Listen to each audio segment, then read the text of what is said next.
Guys, అందరు మంచిగున్నారా? నేను మంచిగున్నా. Welcome to my channel.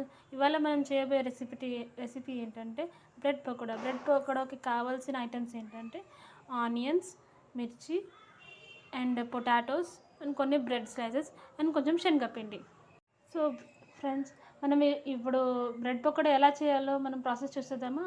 దీంట్లో ఆనియన్స్, మిర్చి అండ్ కారం, పసుపు, బ్రెడ్ స్లైసెస్ అన్నీ కట్ చేసుకున్న అవన్నీ అండ్ తర్వాత కొంచెం శనగపిండి ఇవన్నీ ఫస్ట్ మిక్స్ చేసుకుందాము.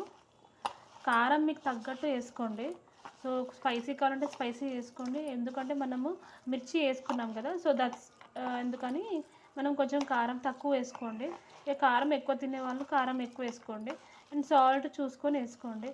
వాళ్ళు సరిపడకపోతే మనం పిండి కలుపుకుంటాం కదా, పిండి కలిపేటప్పుడు చూసి వేసుకోవచ్చు. ఓకే ఫ్రెండ్స్, నేను లాస్ట్లో కరివేపాకు కూడా యాడ్ చేసుకున్నాను. ఒకవేళ మీకు నచ్చకపోతే కరివేపాకు ఇగ్నోర్ చేయండి, లేకపోతే యాడ్ చేసుకోండి. కరివేపాకు ఇంకా కొంచెం పుదీనా, కొంచెం ఇంకా కొత్తిమీర అట్లా కూడా యాడ్ చేసుకొని ఇంకా కొంచెం కలర్ఫుల్గా కనిపిస్తుంది అంతే. అది యువర్ విష్, ఎందుకంటే కొంతమందికి నచ్చుతుంది, కొంతమందికి నచ్చదు. సో ప్రాసెస్ చూద్దామా. ఇవన్నీ మిక్స్ చేసేసుకున్నాం కదా.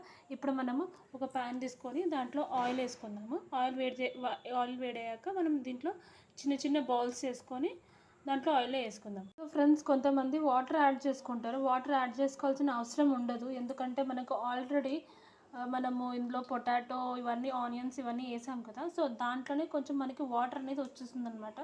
సో మనకి వాటర్ అవసరం లేదు, అది వాటర్ సరిపోతుంది మనకి ఈ శనగపిండిలో వేసుకోవడానికి. సో వాటర్ అనేది కన్సిస్టెన్సీ అవసరం లేదు. సో ఇలానే ఉండాలి మ్యాక్సిమం. ఇలా చిన్న చిన్న బౌల్స్ చేసుకొని మనము ఆయిల్లో డీప్ ఫ్రై చేసుకుందాం.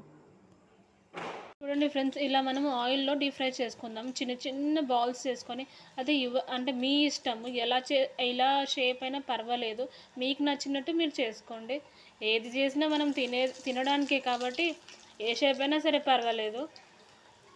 ఏది చేసినా మనం తినడానికి అని అనుకోకండి, ఎందుకంటే ఇప్పుడు ఎలా చేసినా మనం తినడానికే. బట్ మనకి అందంగా కనిపించాలని చెప్పడానికి నేను రౌండ్గా చేసుకోండి, బాల్స్ లాగా చేసుకుంటే బాగుంటుంది చూడడానికి అని చెప్పాను. బట్ అది మీ ఇష్టం, మీకు నచ్చిన షేప్లో చేసుకుంటే ఎలా అయినా చేసుకోండి.